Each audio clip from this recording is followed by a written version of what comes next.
You're listening to Trueheart. Amy and Scott Mallon dive deep with celebrities, mavericks, visionaries, and real-life heroes to find out what sets their souls on fire. Get ready for some trockings. Here's Amy and Scott. If you want to learn how the power of positivity can change your life, keep it locked here to the Trueheart Show with us, Amy and Scott Mallon.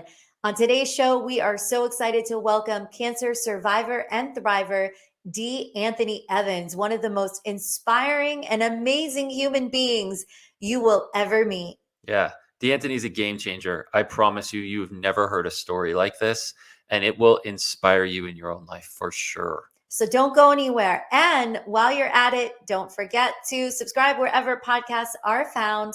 Feel free to give us a great review. And if you want the full experience, go to YouTube and subscribe there. And don't forget, if you ever search the web, check out Trueheart.com. It's our search engine that gives you the same great results.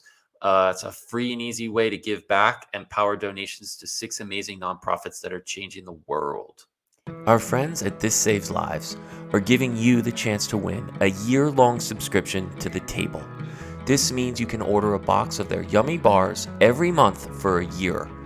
Head on over to @WeAreTrueHeart on Instagram and tell us who you're grateful to be sharing your table with this holiday season. Don't forget to tag your family and friends. This Saves Lives created The Table as a platform to help solve severe acute malnutrition. Now you can make a difference every month just by snacking on food that gives back.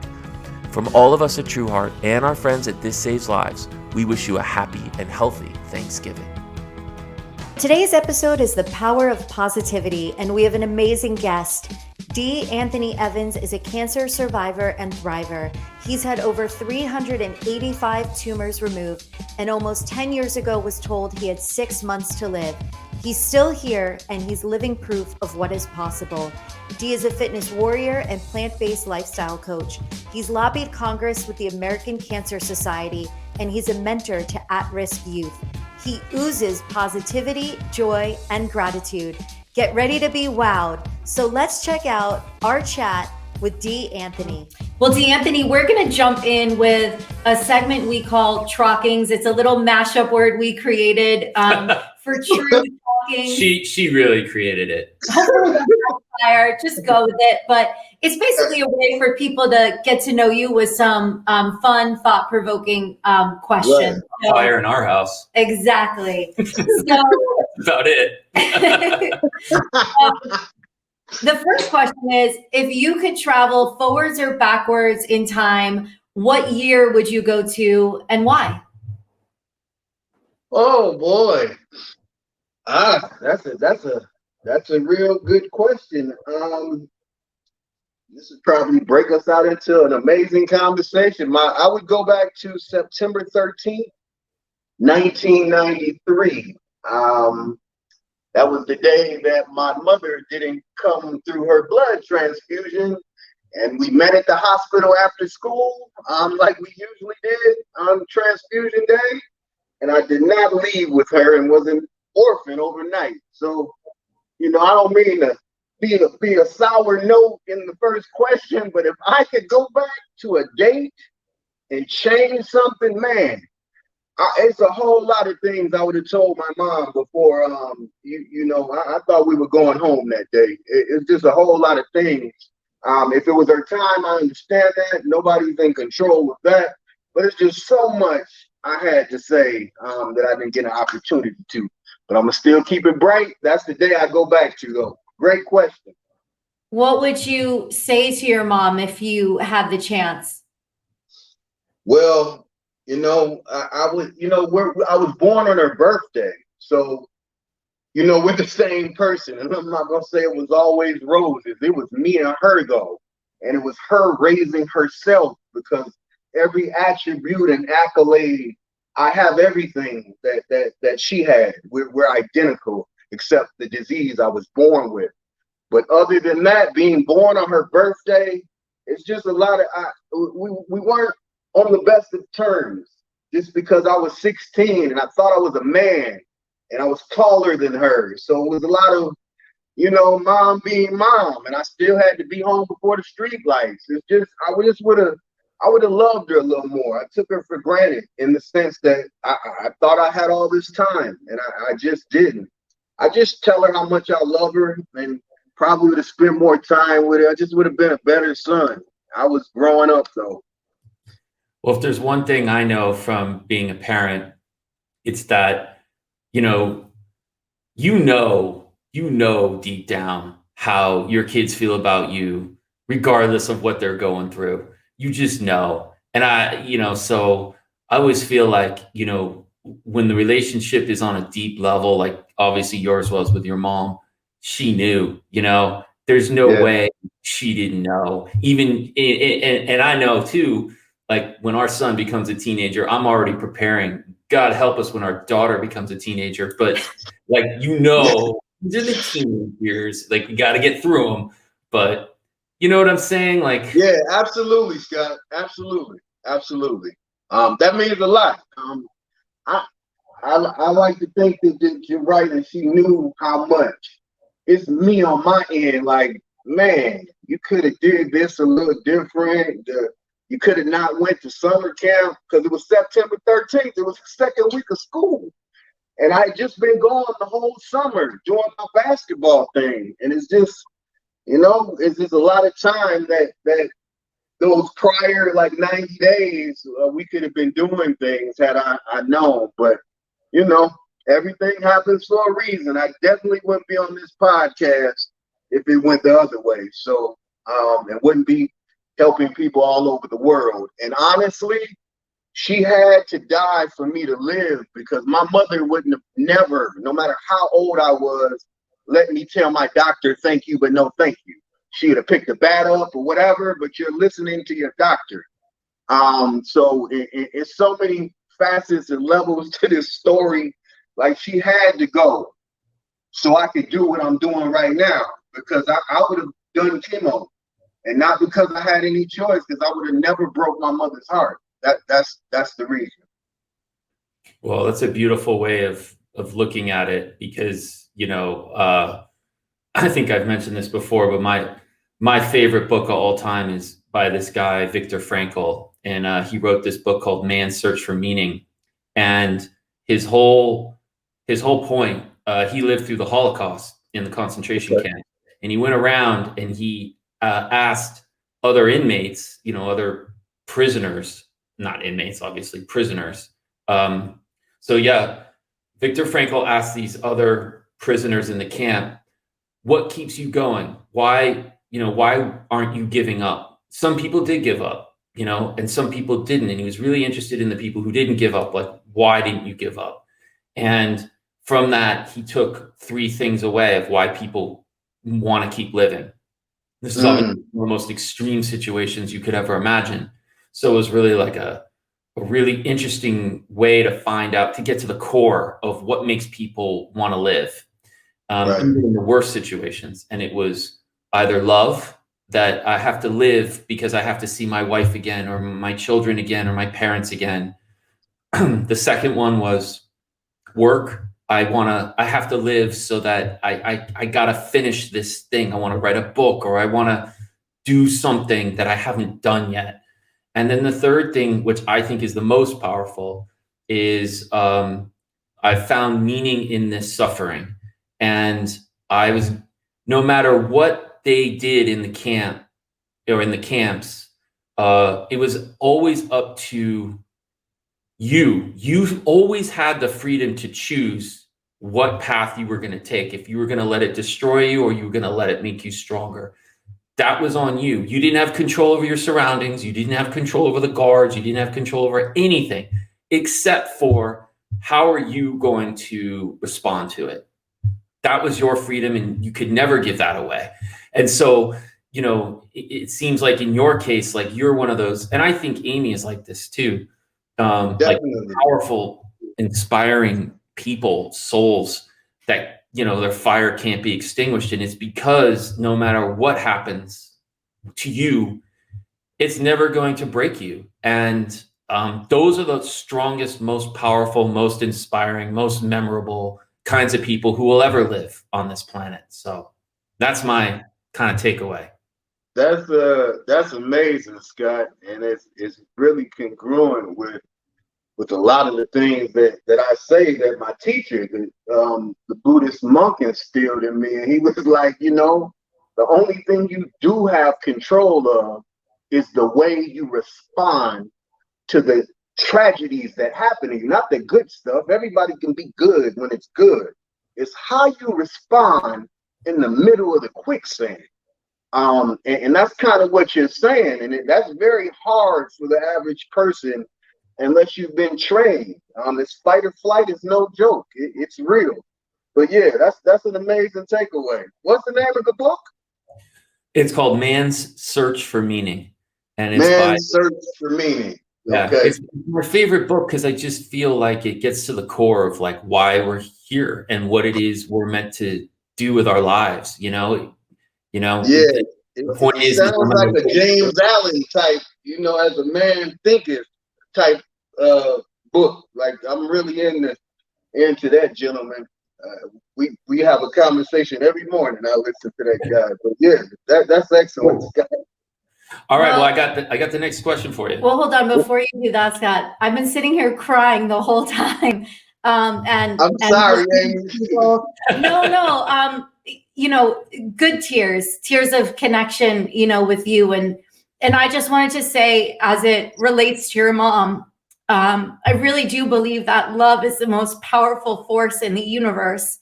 And I know we emailed about this, but when I saw your Mother's Day post and this powerful, beautiful rap that you wrote about missing your mom, I just felt something so deep inside my heart connected to you, because it was the way that I feel about my Nima, my grandma who raised me.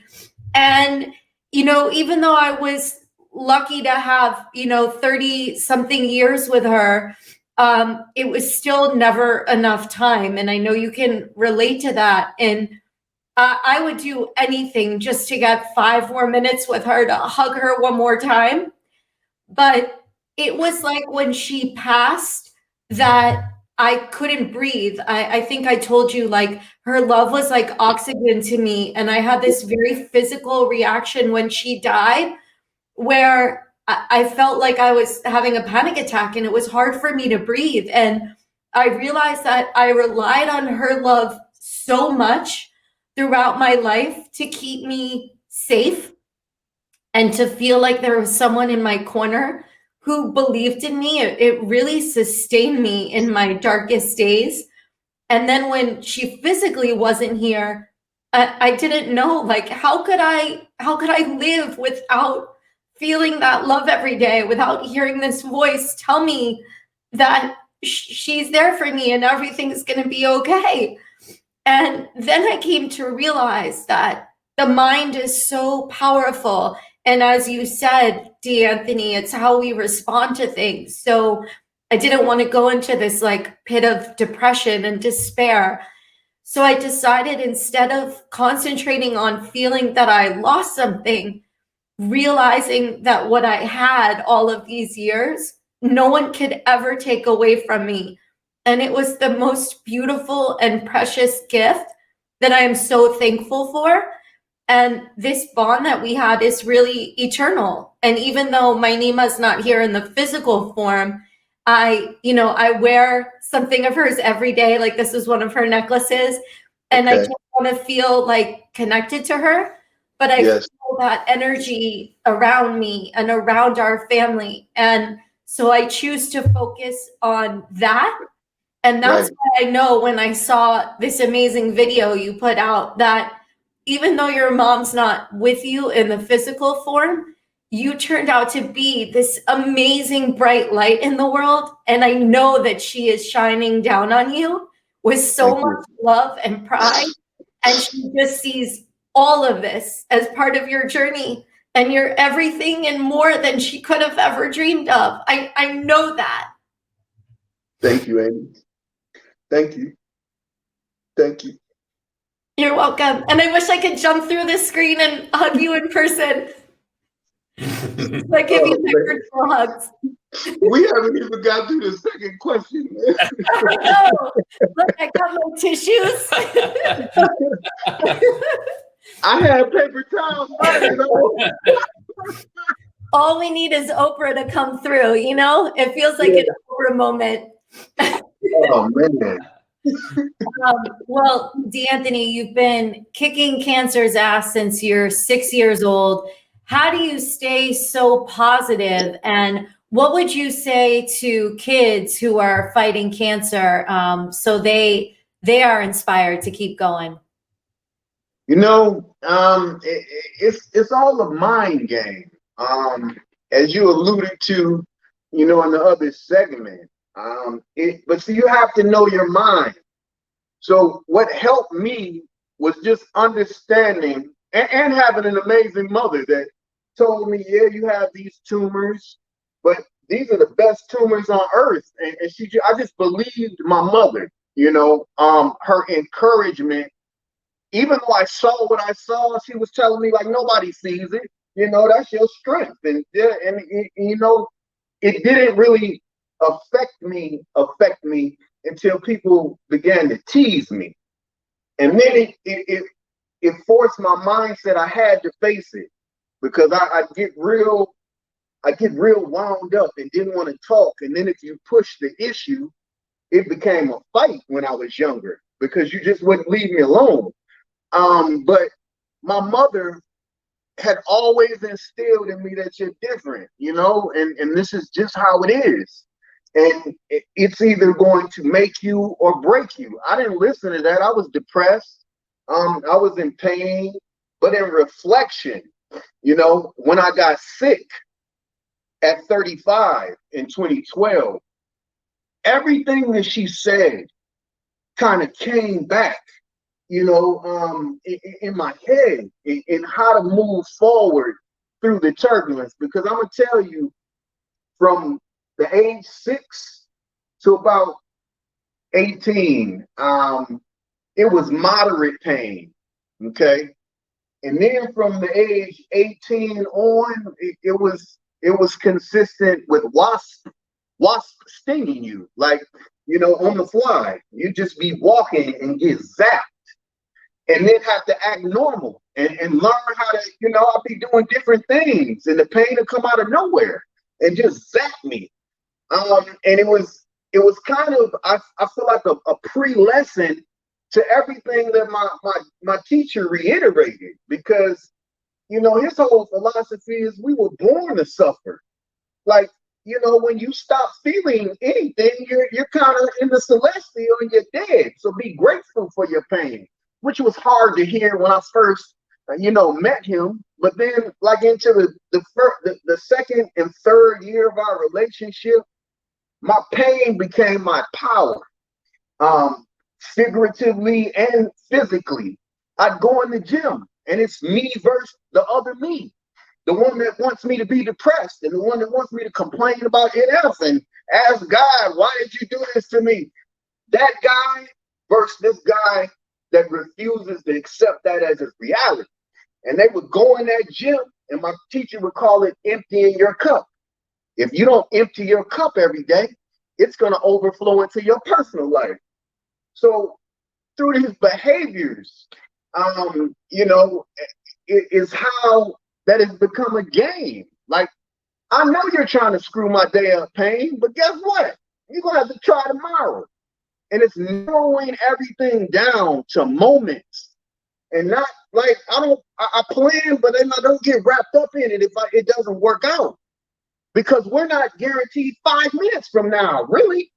If you want to be totally honest, none of us are. I mean, we're really not guaranteed our next inhale and exhale. Nobody looks at life like that, until you almost lose it, including me. That's the only reason I'm like I am. But my journey has shown me how to live. Like, I wasn't living before, I was existing. I thought life was good, I was very successful in what I was doing, but I was ignoring, this disease. I wasn't following up. I was being a man, Scott, and just letting it go, and, it'll work itself out. until it almost cost me my life, that negligence. And so when you almost lose this life that so many of us take for granted, it kind of is a wake-up call. And I'm not one of those woke people, but I'm fully woken up, to what life is really about. I hope that explained it a little bit, Amy. You got me off on a tangent. No, that's good stuff. Yeah, I mean, it's incredible, DeAnthony, with the amount of physical pain that you deal with on a daily basis, how you make it through each day, but not just that, with like this huge smile on your face and this purpose to channel your pain into a powerful way to help others. The suffering has not been in vain, because you are inspiring millions of people with your amazing story. And so, I just wanted to ask, because there are so many kids, and we've worked with so many incredibly inspiring kids, from all over the world, who are battling terminal and chronic illnesses. What would you say to them, to give them that hope to keep fighting? I would tell them that the chances of me being alive are like one literally in a million. I'm in that percentile of surviving through terminal bone cancer that was 2 pounds, 7 centimeters on my spine. And I would just tell them the odds, and then correlate that to them and whatever the bad news they hear. Because as children, my doctor was never like how amazing my life was going to be. He kind of told me that, be lucky that I'm alive. Don't look for too much. Don't think about sports. He told me it wasn't going to be a great life. So who I am in the world, I would look the children in the face like I do and tell them that for some reason, the universe chose you to have this so you can inspire everybody else. Because that's literally what I tell people. They like, how can you be like this? And I'll be like, because maybe God chose me to lose my mom at 16 and have 11 back-to-back 9-hour operations and 385 tumors removed from my body, and be told I had 6 months to live. And I'm at my 10-year anniversary with no medicine, like at all, with no Western medicine. Like, I'm the long shot. And I would tell them, you have to hold on to being the long shot, no matter what they say, because they're not going to tell you good news.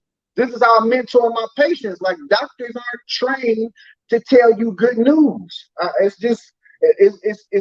They're trained to kind of give you the odds, so you don't put them in a corner. And they're not like, well, you told me. No, they didn't tell you anything. And that's where a lot of us get let down.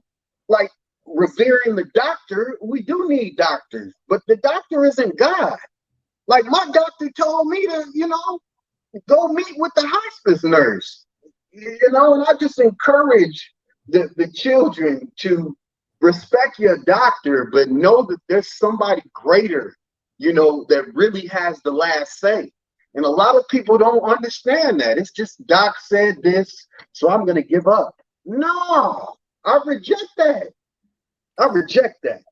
Your story is mind-blowing in so many ways. I mean, Thank you, it defies words, because it, beyond just what you've been through, which is more than I think any person could ever think that they could get through, and not only survive, but in your case, thrive. I think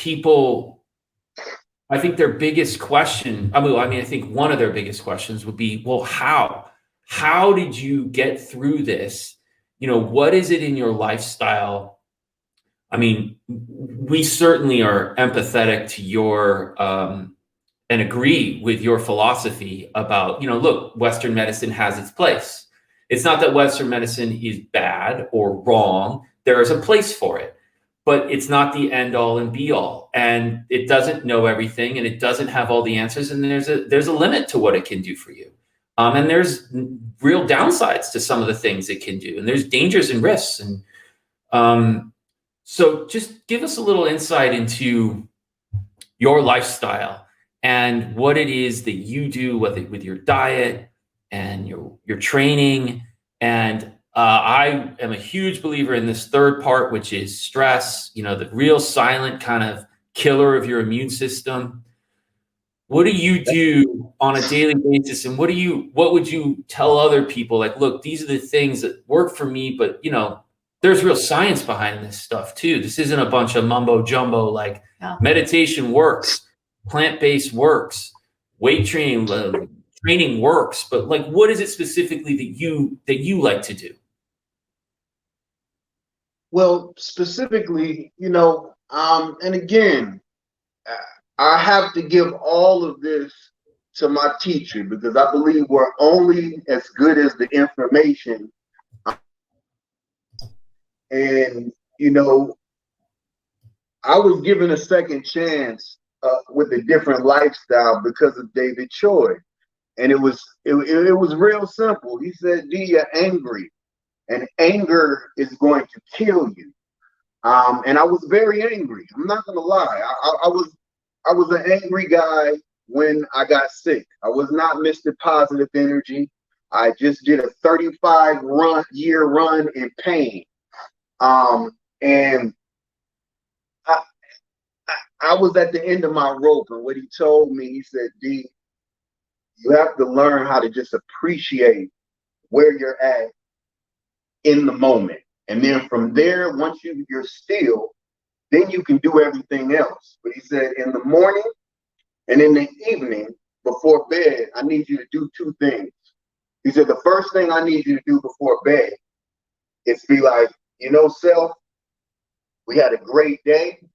And if I don't see you tomorrow, it's been a great life. He basically taught me how to die every night. And when I say that, it's creating a mindset within your body subconsciously. Because when you die every night, guess what? Every single morning is your birthday. So if your birthday is every morning, guess what I do when I wake up? My eyes open. And this took 3 years to reprogram my thought process. But literally, when I wake up and my pain wakes me up, like I don't wake up off an alarm clock, something's throbbing. But I do this. I get to tapping myself, and then I'll smile. Like it's an automatic, I don't care what's going on. It's an automatic smile, like, man, you made it. And then the pain's still there. And then I start my day. I start with pine nuts. And people are like, pine nuts, that's your pesto. Well, actually, 1 cup of pine nuts is 900 calories and 18 grams of protein.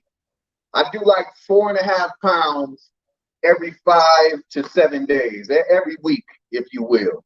And that allows me to maintain, the physical mass that they say plant-based and vegan people can't, or bodybuilders or weightlifters or athletes, they just say we can't hold mass, and that's completely false.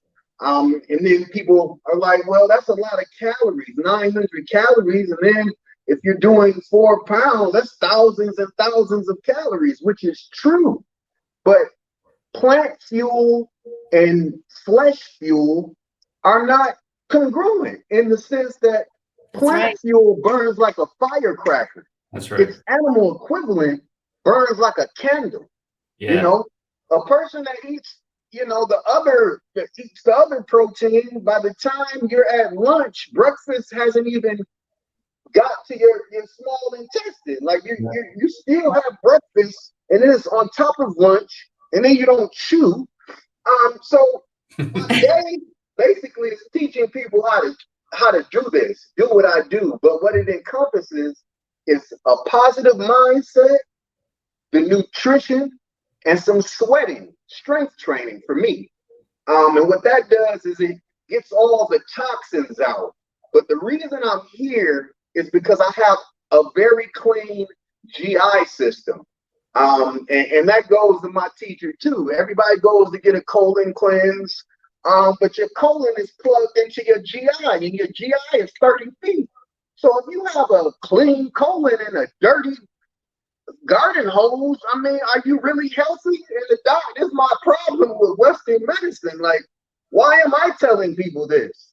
Yeah. So I show people and I show myself, not show myself, but I'm very conscious about what goes in and how fast it comes out because it's just about absorption and elimination for me. And all of this is through repetition. And as far as the meditation aspect, my teacher doesn't believe that I wasn't taught meditating is going into the corner by yourself or the woods for 3 months. And he has a different approach. He says every single act that you do, that you put all your awareness in, is a meditation. Yeah. Driving is a meditation. You shouldn't be thinking about anything else while you're driving. We do, but if you were really driving the way you're supposed to be driving, there should be nothing else going on. That's how our rules of the road said. This is what we said we were going to do. None of us do it, but he brings everything in the context. He said eating is the most important meditation that you can do. Like I was an inhaler because I ate 10,000 calories a day, 40 pounds of chicken breast a month, and weighing casein 3 or 4. I know why I got sick, because I was on the I'm going to be the strongest guy in the world kick. And I was 315 pounds, and I was full of undigested food. Yeah. So people talk about science. There's not a scientist in the world that would disagree with me that if you have undigested food that's fermenting and becoming uric acid at very high levels, it's probably going to create the environment for disease. That's not astrophysics. And most of us have excess visceral fat. That's not the flabby stuff on this side of the skeletal. It's the stuff that you can only see when they crack your chest open for a heart exam. But that's the fat that's killing us. And the only way to get rid of visceral fat is by not depositing the same things that put it there in the first place, or liposubstance. So my whole life and my whole day consists of pine nuts as a fuel source. I don't even look at it as food. I look at it like, for my machine to run optimally, I have to get this amount of pine nuts in it, and everything else throughout the day is a bonus and a snack to build around that, so I don't focus on knowing that for the rest of my life it will be fueled by pine nut stew. Because if you focus on that, that doesn't sound like a great life. But I'm just saying, it doesn't look too good either. But the way my arms look and the way my skin is glowing, and I can't get life insurance, because I'm terminal, it's hilarious, On paper, I'm not insurable. In the physical, though, you'll be like, man, he has these moles, but I have to prove to people I'm sick. It used to piss me off. Like, you're really here at questioning, like, what cancer? I can't just say I had cancer. They'd be like, what kind? And how do you spell that? I'm like, wow, I must look that good that you think I'm lying about being a terminal cancer patient. So it makes me laugh now. But my lifestyle is fitness, positive mind, and nutrition, to sum it up into 3 things. And if I'm mentoring you, those are the first 3 things that I hammer into your head like they were hammered into mine. Trueheart is brought to you by Tushy. Are you still wiping your butt with all that toilet paper you hoarded last year? How's that going for you? Let me introduce you to a new way to clean after you handle your business. Meet Hello Tushy. Tushy is the modern bidet that easily clips to any toilet and installs in just 10 minutes.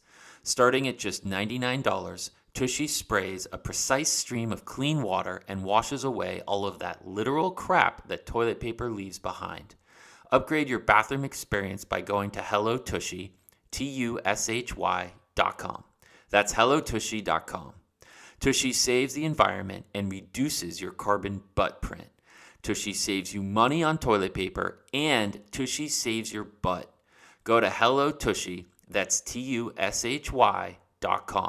Stop wiping, start washing with Tushy. Trueheart is brought to you by This Saves Lives. This Saves Lives is a ridiculously delicious food brand that gives back. Every single purchase sends life-saving food to a child in need. Co-founders Kristen Bell, Ryan Devlin, Todd Grinnell, and Ravi Patel launched This Saves Lives with a simple motto: buy a bar, feed a child, we eat together. Now with more than just bars, their products contain premium ingredients and are non-GMO, gluten-free, and kosher dairy. Their unique line of kids products all contain one full serving of fruits and vegetables and are safe for school. To buy their ridiculously delicious snacks, head on over to thisSavesLives.com. Trueheart is brought to you by Half United. For over a decade, lifestyle brand Half United has been using fashion to feed people all over the world. To break the cycle of generational poverty, the community provides gainful employment to local artisans in vulnerable communities who create their handmade and sustainable products. For every Half United product purchased, 7 meals are given to a child in need. Half United has donated over 1 million meals to date. Shop their beautiful jewelry, teas, handbags, and home accessories at halfunited.com and help fight global hunger. Trueheart is brought to you by Brothers Meatballs. Say ciao to tradition and hello to your new favorite plant-based Italian bistro in Los Angeles, Brothers Meatballs. Brothers Meatballs was founded by brothers and food industry veterans Mauro and Sergio Corbia, who hail from the Isle of Sardinia, Italy. When they joined forces with second-generation Italian chef Mark Middleman, their self-proclaimed brother from another mother, the concept for Brothers Meatballs was born. Mauro was the founder and creator of Mauro's Cafe inside Fred Siegel, a long-standing LA hotspot. Dissatisfied with the amount of plant-based dining options reminiscent of the home-cooked meals their mother once made, the brothers were determined to create a menu so delicious it would appeal to herbivores and omnivores alike. Inspired by the food Mama so lovingly prepared for Sunday suppers, these meatballs are a modern take on a family classic. All menu items are 100% plant-based and made with Mama's secret ingredient, love. Angelinos can order lunch and dinner Wednesday through Sunday at brothersmeatballs.com. Hey guys, hope you're enjoying the show. Just a quick reminder, you can find us on YouTube or wherever podcasts are found. Please leave us a good review if you're enjoying yourself and a 5-star rating. And that's it. Let's get back into our conversation with D. Anthony. Well, it sounds like, when you think about most people, they have what you would call a pretty big margin for error, right? Especially your 20s, you're healthy, you think you're immortal, and you can do anything. You're drinking, you're smoking, you're eating whatever you want, and you're still pretty thin, and you're like, fine, right? And then you get older, the margin of error starts creeping down. Then you hit like your 40s or 50s, and you're like, you start getting those blood tests back, and you're like, your doctor's like, I think you need to change some stuff up. Right. You don't have a margin for error. And so you're a perfect example of someone you have to be perfect. But the thing that's amazing is you have found that perfection. You have found where you need to be to thrive. And that's a place that, by necessity, you found it. But man, can you imagine if other people applied that and what it would do for them too? Because the stats, we know the stats, the amount of 2/3 of Americans are obese, and what we're eating is killing us, and we sit in front of screens all day, and everybody knows this. And what you said, everything you said was amazing. One of the things I think about, and I need to get better at, is this idea of meditation while you're eating, because I think we eat thoughtlessly. We eat in front of the television, or even when we're talking to people, you're not paying any attention to the food, even if it's really expensive, good food, or you spend making it.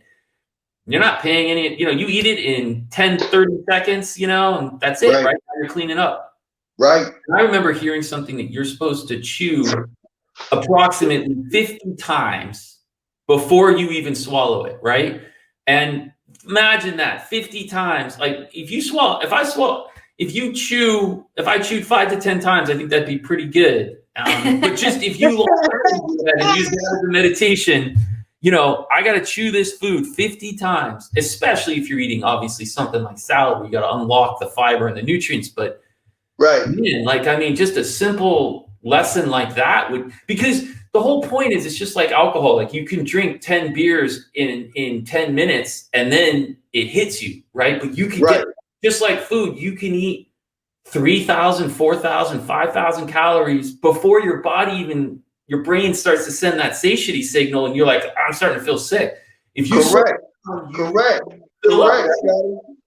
And what's interesting is, so one of the second lesson was he explained that, you know, we were in the West, he said they don't teach you about chewing at all. And being I was a power lifter, I definitely didn't chew anything.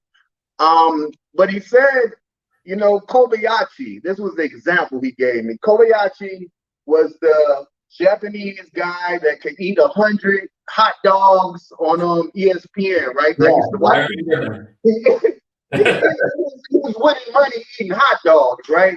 And he was like, the University of Japan proposed Kobayashi, I think it was $50,000 or $100,000 if he could do chew the same amount if he chewed 25 to 30 times each hot dog, as opposed to stuffing them.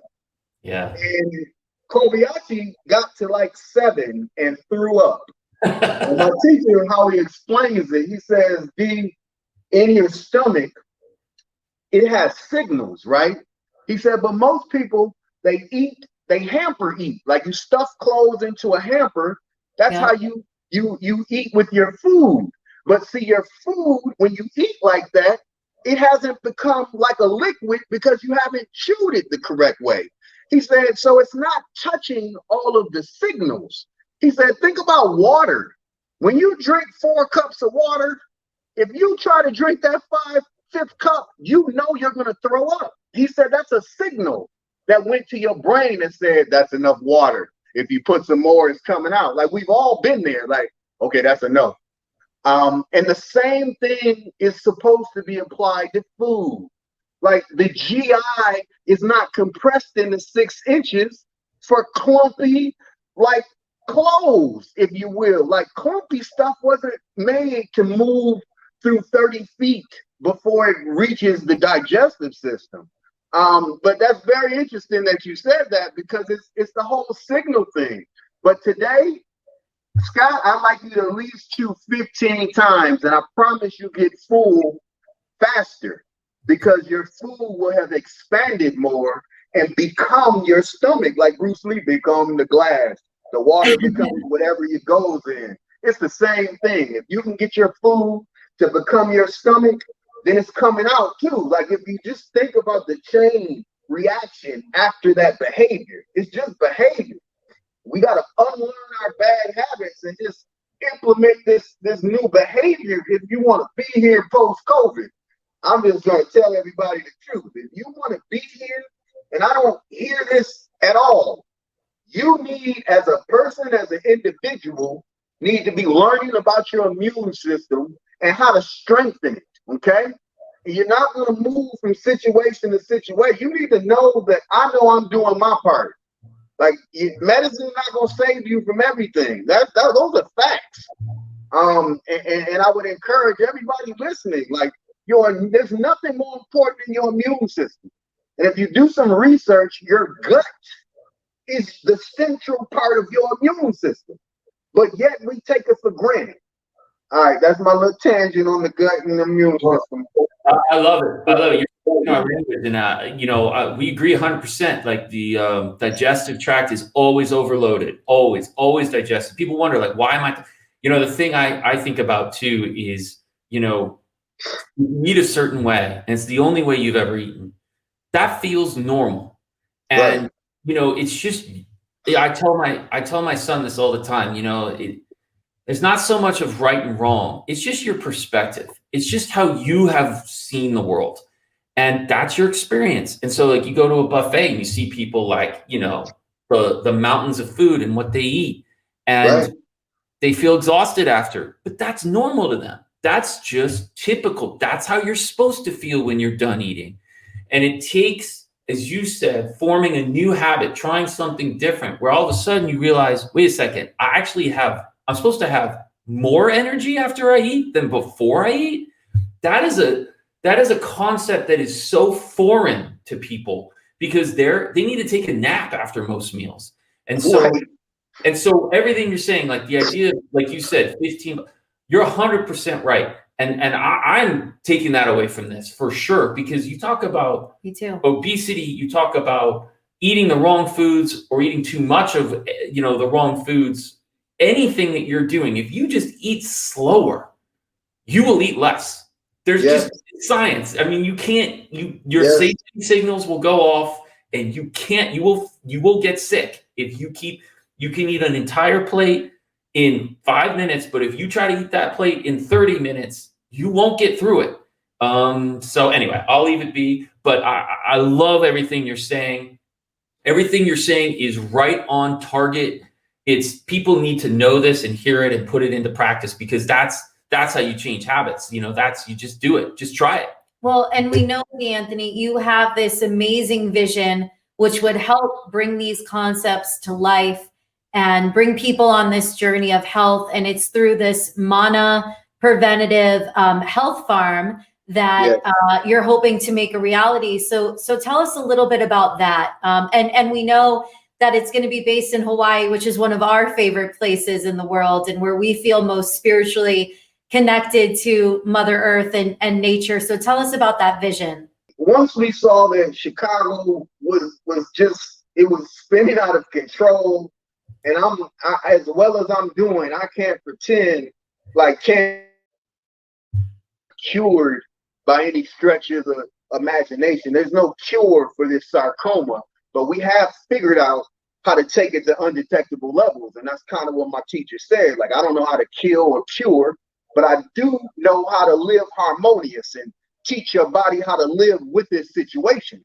And that's kind of I didn't cure anything. Like, I still have MS, and I'd be very arrogant to say that I'm cancer free, because I just know too much. This is my life, and I understand. You got cancer cells. We all do.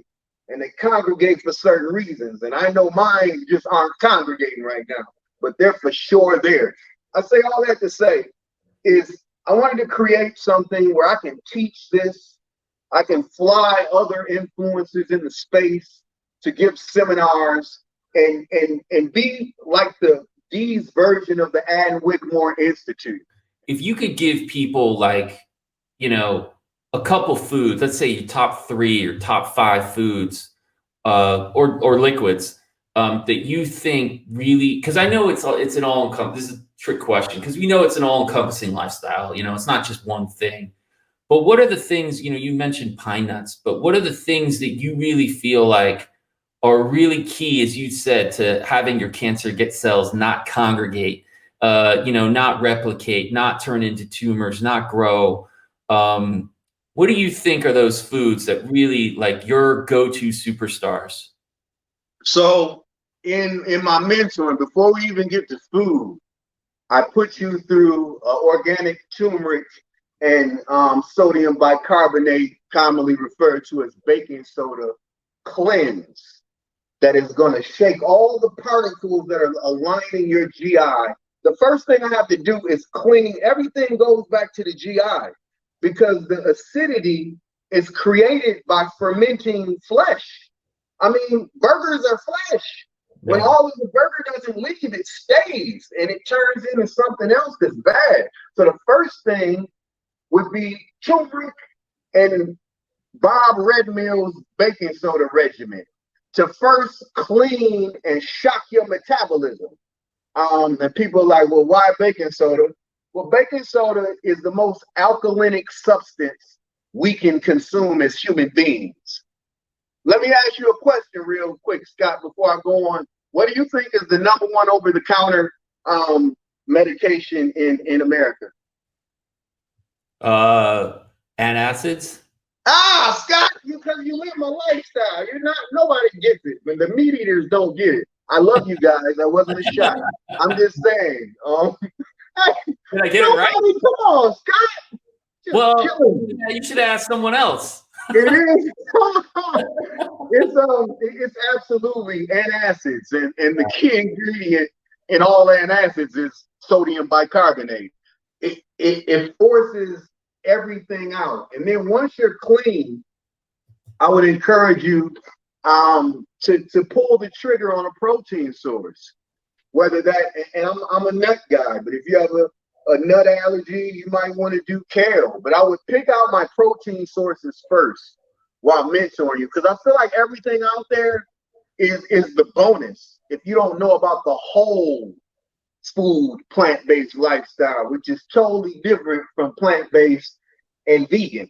And when you're fighting cancer, the name of the game is what you put in your body and how fast it breaks down and leaves. Right, because you could be, and there's a big misconception out there. You could be a vegan and be eating spaghetti and, you know, tomato sauce and having peanut butter and jelly sandwiches, and like that's your diet. Yeah, you could be an unhealthy vegan. And I would argue you would be healthier if you ate a little meat and lots of salads and beans and nuts versus just being a vegan. So just because you're a vegan or plant-based doesn't mean you're healthy, right? There's a big difference. There's a huge difference and a huge misconception and a huge charge in the market to take advantage of that ignorance, because there is a craze to get healthy. There's a wave right now. Everybody sees it, and the information is tainted. Like Skittles are vegan, so are Oreos. And people argue with me that, but it's vegan, it doesn't have any meat in it. It's not really about that. Like, I'm no meat, no dairy, no yeast, and no sugar. And a lot of people can't give up the gluten. And gluten, even though it's wheat today and wheat 100 years ago ain't the same wheat. Yeah. Like, it doesn't break down. And things that don't break down and leave create disease. There's no like middle ground. And that's the whole message that needs to be conveyed to cancer patients specifically. If things are in your body, you know, more than a day, there's something, it's going to create a problem. Like, your body is already fighting free radicals and it's in the fight of its life just existing. And now you're making it work harder to digest. And that's why everything is kind of blended on my, if you go on my Instagram or do a little digging, I've done demonstrations of creating your own protein with pine nuts, simmering them for 7 hours and then putting them in the Vitamix and spinning them and doing a cup of that, depending on how big you want to be, 3 times a day, 2 times a day, or 1 time a day. But finding your protein source that's going to accommodate your lifestyle, you know, that's the biggest thing with my athletes. And I mentor quite a few. A lot of them are in the closet and don't even want to come out and say they're plant-based. It's kind of popular now. They still don't want anybody to know. What do you say to people who, you know, aren't or don't know that they're not that sick or don't feel sick or aren't, you know, don't have anything at the moment, and they go, man, that sounds great, but that's a lot. I got to give up this and I got to give up. I talk to people who say, well, I can give up the meat, but I can't give up. Or I can give up meat and cheese, but I ain't giving up pasta. Like, what do you tell people when they kind of come at you like, how am I supposed to do?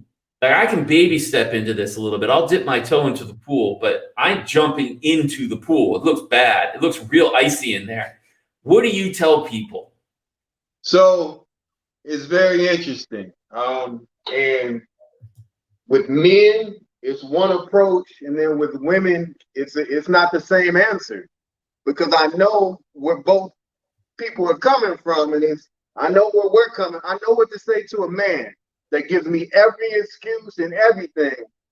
I will tell him if he has a gut, I know that he's having issues in the circulation department, and it always takes their breath away.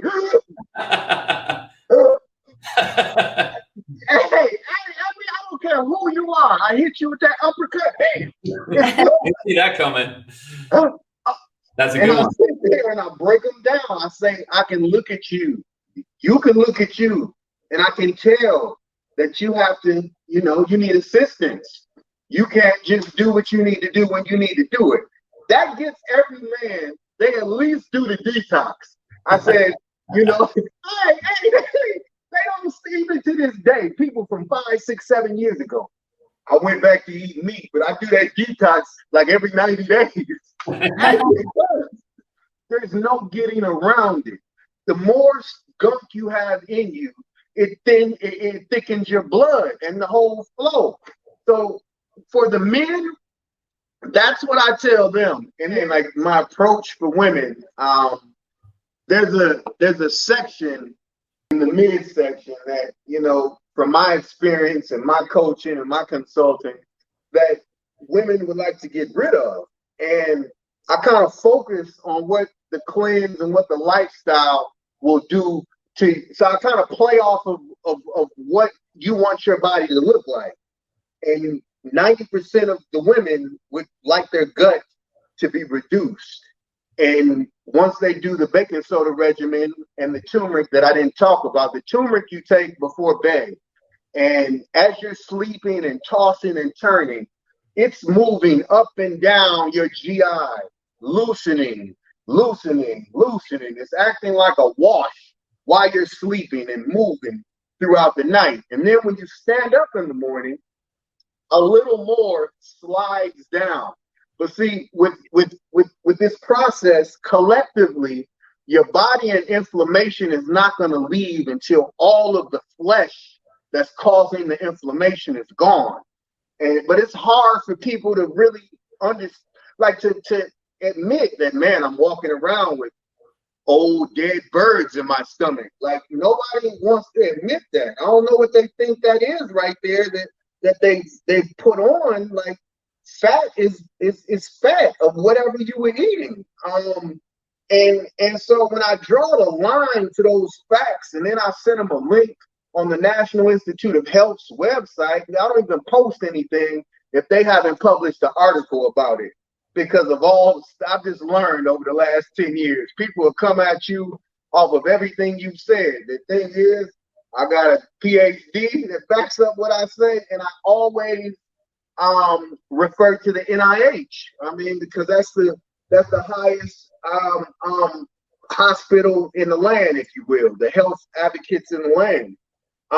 But women, I just tell them what I can do and what the lifestyle will do, and I'll say it'll do it in about 4 to 8 weeks, and they'll usually give me that. And I've never had somebody say, you know, it didn't work or they felt worse before they started, because I tell you about every curveball that's coming. The problem with most people in transition is they don't have a support system, and everybody thinks they can do it by themselves. I could not have done this without David Choi. That's the bottom line. The other side of my brain would have talked me out of it. Like, it would have talked me out of it, would have justified it. I mean, this is how sick I was in my addiction to meat, because that's what it is, an addiction. Yeah. David Choi was a big guy in Lifetime Vernon Hills. I was kind of the big guy in Schaumburg at the time. I got sick, and we had several mutual friends. And everybody was saying, just talk to Dave. But see, I knew Dave is the guy that's going to tell me I have to stop eating everything I love. And still, while I'm dying, I'm avoiding this guy. Avoiding the one person who has raised his hand and said, I can help you, because I'm still thinking about my loss of chicken. So if you don't have somebody to explain to you the power of meat and memory, body memory, and your body likes what it likes and it is resistant to change, like if somebody hasn't injected that into your subconscious, it's going to be a fight. And this is not going to be something you want to do. It's going to feel like something you have to do. And then you're kind of going to lose, because nobody's getting up every day to go to work to eat. You know, that's just a lot on top of everything else.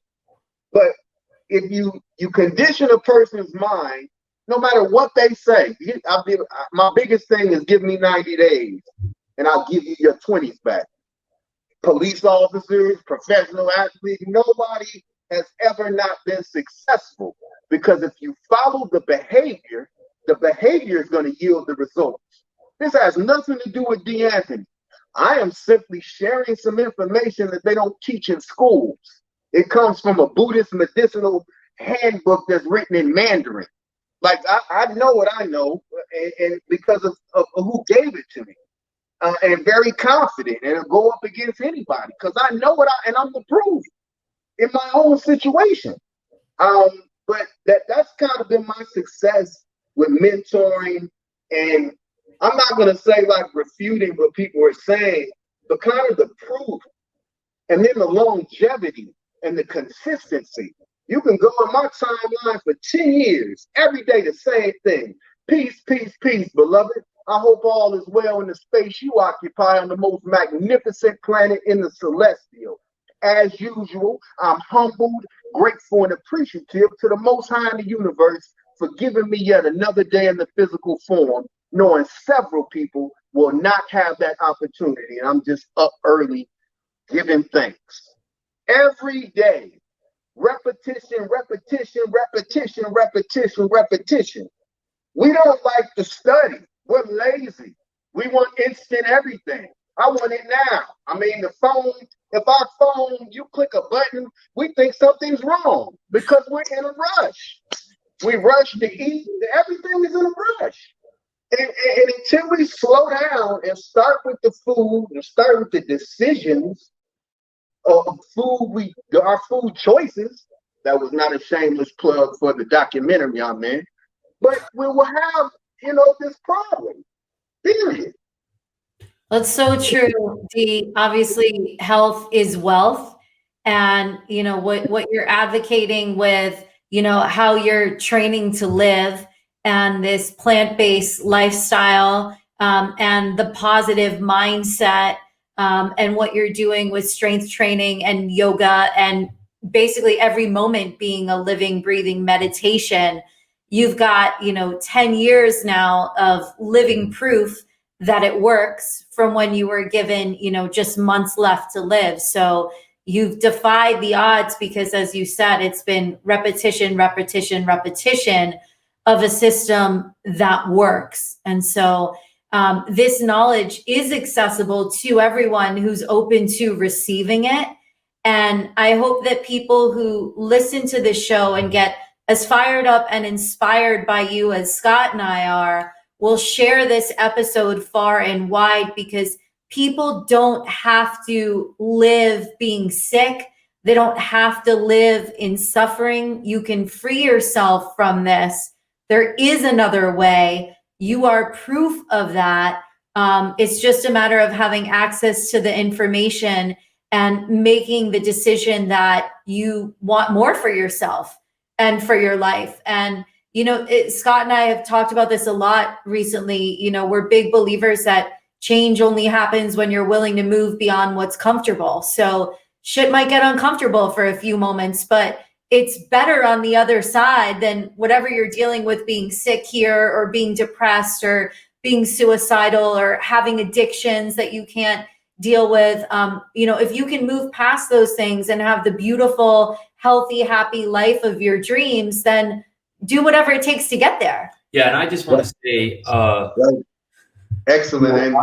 I'm a big believer that I don't want to learn from you can learn from anybody, right? But you're talking about important things. I don't really want to hear from somebody who hasn't done it. I don't want to hear from somebody who hasn't lived it and I can't see what it's done for them. And man, there is no better living example of anyone I've ever met in my life than someone like you, who has been through hell and back and has somehow, some way found stuff that just works and is beautiful. And man, if it can help you, it can help anybody. And if it's changed your life, it will change anybody's life. And so that's who I want to learn from. I mean, when we get offline, I want to keep this going because I find you absolutely fascinating and brilliant. Thank you, Scott. And thank you, brother. I mean it. I really mean it. I can't imagine anyone watching to this or listening to this that isn't like, man, I gotta find this guy, because man, you're not preaching it, you're living it. And there's a big difference. There's that saying of I don't want to learn. I don't want to work out with an overweight trainer. I want my trainer to look a lot better than I do, because otherwise, why am I learning from this guy? you know, it's that. And so, man, that's all I want to say about that. This has been a light conversation, D'Anthony, and we're so grateful for your vulnerability and your openness to share your amazing journey. You are one of the most incredible human beings that we've ever met. Right now, it's just been virtually, but we're looking forward to the day when we can hug it out in person and spend some quality time together.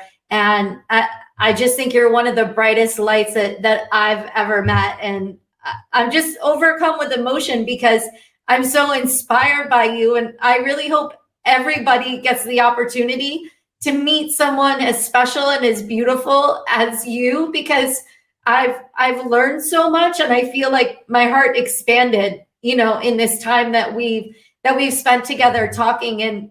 And I just really think you give so much goodness to the world. And I just hope that the universe continues to bless you, because you're putting so much positivity out there, and you just deserve to get all of that back tenfold. Yeah. And then the last thing I'll say is this is all about, like, this podcast is really about whoever we're talking to. It's all about, like, what sets your soul on fire. You know, that's kind of what Amy and I were talking about. That's really what we want to get to, because, you know, that's what makes life worth living. Helping people, helping people. Like, when you read the treatment I sent you, the name of it is called 5 Days for 5 Lives. And what that represents is between surgery 4 and 11, I was being rolled to the operating room. And, you know, I was at surgery 4, and I was not cocky, but I was like, I can do this.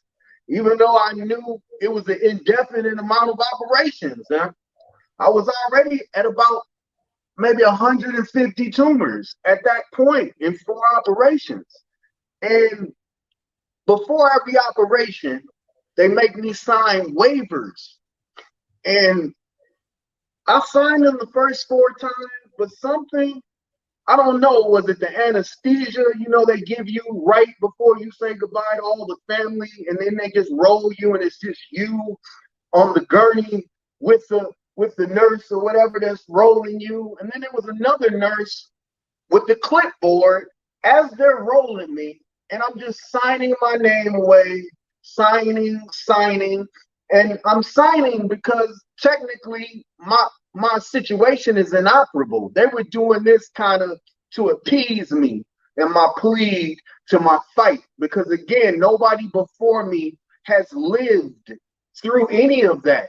So they were, because I really told them I wasn't ready to die. So whatever you had to do, and then they were like, we're gonna have to do a bunch of surgeries. And I don't know if they thought they were gonna surge me till I quit, but I was never gonna give up if it was 100 surgeries.